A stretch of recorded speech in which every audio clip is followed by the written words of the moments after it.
So, hello and welcome to the Stubwood channel. This video, Jemima and I are going to be talking about our Netherlands trip because I recorded it a while back and it was terrible. So, because I got this new camera, and believe me, it is amazing. I'm vlogging with it right now. And if you look to the side here, it's because I can see myself. It's crazy. I love this thing so much. Definitely worth myself saving so much money for this camera. It's amazing. But yeah, so Jemima and I are going to talk about our Netherlands trip. My hair, oh my gosh. What we liked about it, what we didn't like about it, which was very little things, and basically some overall advice on how you should, well, there's no right way, but how we would advise you plan a roller coaster trip in the future. So all that coming up. I hope you enjoy.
Efteling was a very family-ish orientated park, I'd say.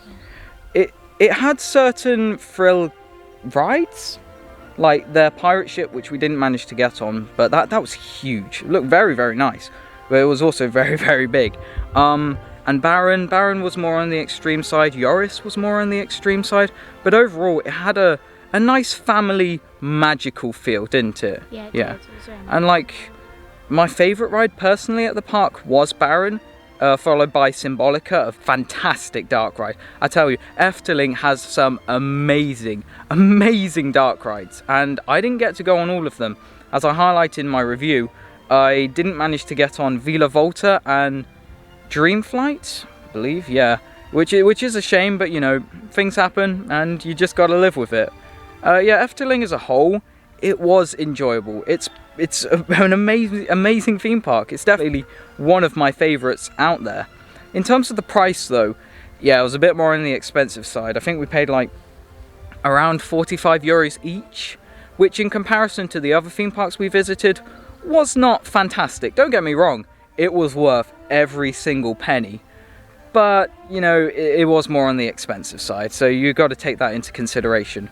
So then we took a day break in the trip, and then we went to, well, our favourite park of the trip, and that was Toverland. Oh my gosh, amazing, an amazing theme park.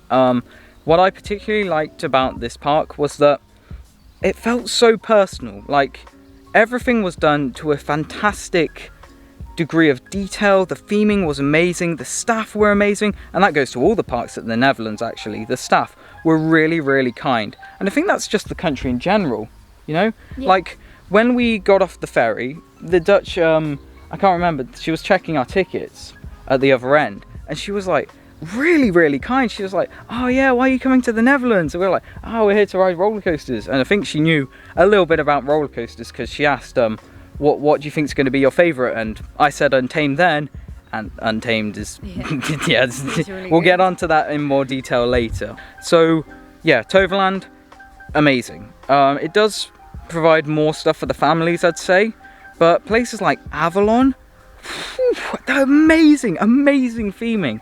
And the dark ride there as well, Merlin's Quest, one of my favourite, well, it wasn't really a dark ride, it was more of a boat ride that was incorporated to have a small dark ride section.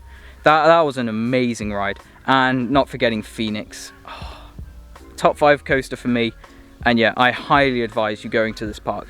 In terms of pricing for Toverland, nowhere near as expensive, like half the price of one day at Efteling. So yeah, and that's definitely worth your money. In terms of value for money, Toverland was probably the best. I mean, we had a fantastic day there. We just couldn't get enough of the park. Sorry about the background. I've got to try and figure out these camera settings. Woo! Look at the lovely British countryside. But yeah, and yeah, so we went to Toverland for our third day in the Netherlands. We actually had a break day between Efteling and Toverland. And straight after Toverland, well, straight after the day we went to Toverland, we went to Walibi Holland. Now, arguably, Jemima, would you agree, this wasn't our best experience of the park. It could have been a lot better, and I expect it, and pardon me, I expect it normally is. The thing is, because we planned this trip and executed this trip during COVID, yeah, of course, some things were going to let us down a little bit, and sadly, Walibi Holland was the park to do that. So basically what happened is they had a, what's it called, like a virtual queue line system. That didn't work. No, in theory, it works. It works amazingly. Whoa, people can queue virtually? That's amazing. No, didn't work very well. We queued twice for Untamed, and both times were over 2 hours. Yeah, that's why I'm slightly against the idea of virtual queue lines staying. I think for some attractions, it could work really, really well. I think, yeah, like Disney executes them very well, although we haven't been to a Disney park in years. Oh, we need to go back to Disneyland Paris. But yes, Walibi Holland did let us down slightly with the queuing, basically. But in terms of their rides, and looking past that, let's say if we went on a normal, completely normal day, yeah, I think it would have been even better than the day we had. Their roller coaster collection at Walibi Holland was the best in the country, I'd say. They had a really good top 2 of Untamed. Oh, I love that coaster. Yeah, that was great. Hang on, we're getting a small lens flare. We got to move it this way. Ooh, yeah, ooh. And yeah, Untamed, simply amazing. An RMC roller coaster, conversion of Robin Hood, which used to be at the park. Yeah, absolutely love that coaster to bits. It was fantastic. Then they also have Goliath, an Intamin mega coaster. Also really, really good. It kind of showed me what Intamin can do. You know, like, although it's not my favourite Intamin out there. Actually, is it my favourite Intamin? Okay, scrap that. It is my favourite Intamin. And yeah, it's amazing. The airtime was so good. And it was made even better by the T-bar restraints. I'm going to be making a review of it in the future, because it was just amazing. And yeah, the biggest letdown at the park, though, was... You say it. Okay, you don't know what I was going to say. You don't know. No. Oh, no. Was Lost Gravity. Oh, hang on, I'm not in focus. Yeah. I went in with very, very high expectations. Way too high, to be honest. And, you know, it just didn't deliver. You know, some things are the way they are. And the coaster was good, don't get me wrong, but I was expecting it to be elite. Like, reality was like here. My expectations were like up there. Yeah, it wasn't amazing, but it wasn't a bad ride at all. It did provide some really nice airtime, and being on the wing of the trains was really, really cool. Also, the theming in the queue line, really, really cool. Saying cool, honestly, like this video for the amount of times I say cool. No, it was a good queue line. And yeah, in terms of the park atmosphere, Walibi Holland had this very American-esque atmosphere. You could tell that the park used to be owned by Six Flags. Like the entrance, pull a face on what you thought of Walibi Holland's entrance. Ooh. I don't know. No, yeah, the entrance looked like a McDonald's. It did. In all honesty, comparing it to Toverland's magical, this wooden wicker structure, and Toverland's really nicely themed entrance, it's just like McDonald's. I mean, the street bit when you went in, and the fountain was alright. Yeah, I like that entrance area after you go get your tickets or whatever, hand them in, whatever. Yeah, that street there was really, really cool. Like, it had this cool comic book feel. It was fantastic. It was really, really, I like that. Very aesthetically pleasing, yeah. and it was creative, yeah. But really, Our day did get let down by COVID, but you know, we took a risk and we're still happy we went. Now it's time for me to talk about Duinrell, and I am pronouncing that right, hopefully. Yeah, so Duinrell has 3 roller coasters, one Gerstlauer, not Infinity, oh, imagine if they had an Infinity coaster. One Gerstlauer Eurofighter, it's a standard model, same as Rage here in the UK, which is quite interesting. I haven't ridden that yet, but I do look forward to, probably not this year, but maybe next year. And the park as a whole was really, really nice. It was a family park, definitely the most family out of the parks we visited. Well, I visited. And yeah, it was really cool and unique because basically, in order to get to the main theme park section, you had to go through a campsite. Like how does that happen? Like, when they're designing the park, oh yeah, we're just gonna make them go through the campsite. And we actually looked at staying at that campsite, didn't we? Yeah. When we were planning the trip. But we didn't go because they didn't allow us to stay for 2 nights, which is a pain. But they said it was due to COVID. Was it really? Probably not. But yeah, Duinrell had a really nice kind of amusement park, but amusement park family-ish theme park mesh, I'd say. It was good. And if you're a thrill seeker, I can see how you would come away from the park slightly disappointed. But me just going in with very low expectations, it met those expectations and exceeded them a little bit. I mean, it wasn't a fantastic theme park, but it was well worth a visit. I actually had to cycle to the park from our campsite further along the coast. So that was an experience in itself. Yeah, I can't remember what the prices for Duinrell were, but they were adequate, I'd say. They were adequate. And if you are a family who's watching the channel, thank you for watching. And yeah, if you're a small family, yeah, go to this park. It would be perfect for you, I think. And you like camping as well. I think they're building a hotel or something now, so yeah, even more of a reason to go. Now let's talk about our favourite coasters. Jemima? Oh, this is a difficult question for you, because you have a few favourites in the Netherlands. Oh yeah, hang on, you can't hear me very well. Yeah, you have a few favourites in the Netherlands. What was your favourite roller coaster? Probably Phoenix or Woden. Okay, so probably Phoenix. Woden? Or Troy. Troy, yeah, Troy. Sorry. I was there like, Woden. Wait, what? Woden? What? Sorry. I mean, Troy is very similar to Woden though, wasn't it? Yeah. Yeah, it was like very, very similar. Huge wooden structure. And yeah, but if you had to ride just one of those coasters right now, right here, we're going to build it. Right here. Phoenix. You want to build Phoenix? Phoenix. Oh, that's your torn. Yeah, for me, Untamed. A lot of people probably saw that coming, especially if you watched my top 10 videos. Yeah. Sorry, Untamed. I said Tuntamed. Ooh, they're going to rename it, guys. Ooh. No, Untamed, spectacular. Loads of airtime. Good forces, nice inversions, perfect coaster overall. The most underrated coaster we rode though, what would you say that was? I mean, there was a few that were really, really good that I hadn't heard much about. One of them was probably Vogel Rock. Yeah, Vogel Rock is like this indoor Vekoma Enigma. Is it Enigma? I don't know. It's an indoor Vekoma coaster, but it pulled a surprising amount of force. Like, it was a good ride. It was actually pretty good, and made even better by the fact that we put our dad on it, because I thought it was like an indoor small kiddie roller coaster. Yeah, turned out it wasn't. Yeah, it was an actual thrill coaster that pulls like 4Gs, so it's like, yeah, my dad was blimmin' terrified, seeing as he doesn't like roller coasters, but there you go. I really like that. We made him do that. Yeah. Another roller coaster that I thought was quite underrated was probably Toverland.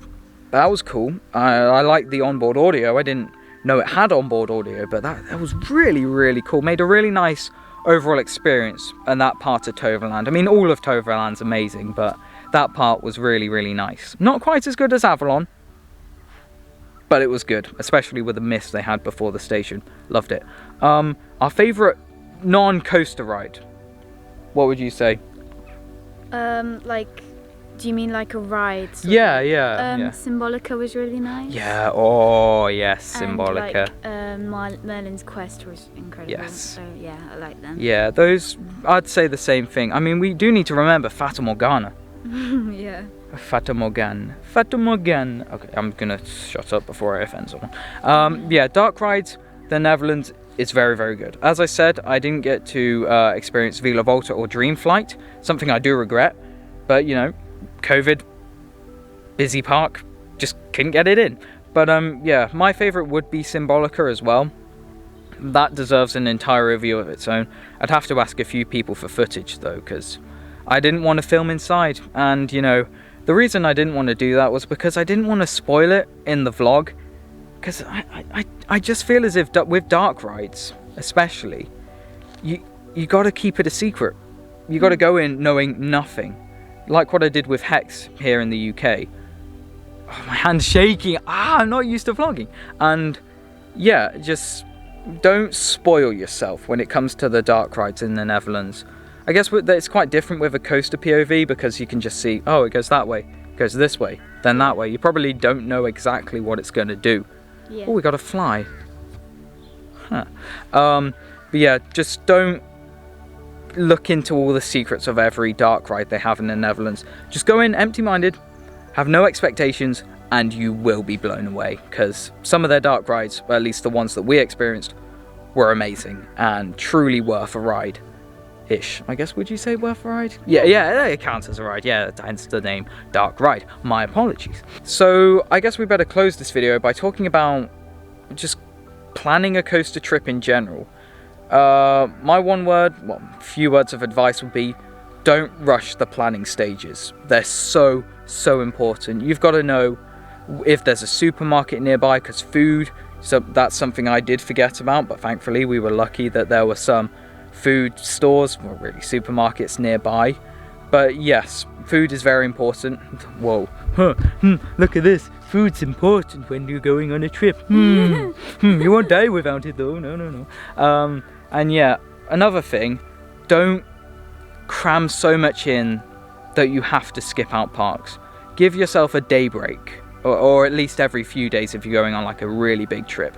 Because the reason we did that between going to Efteling and Toverland was just to catch our breath after going to Efteling and experiencing the culture of the Netherlands in general, because I really like their culture there.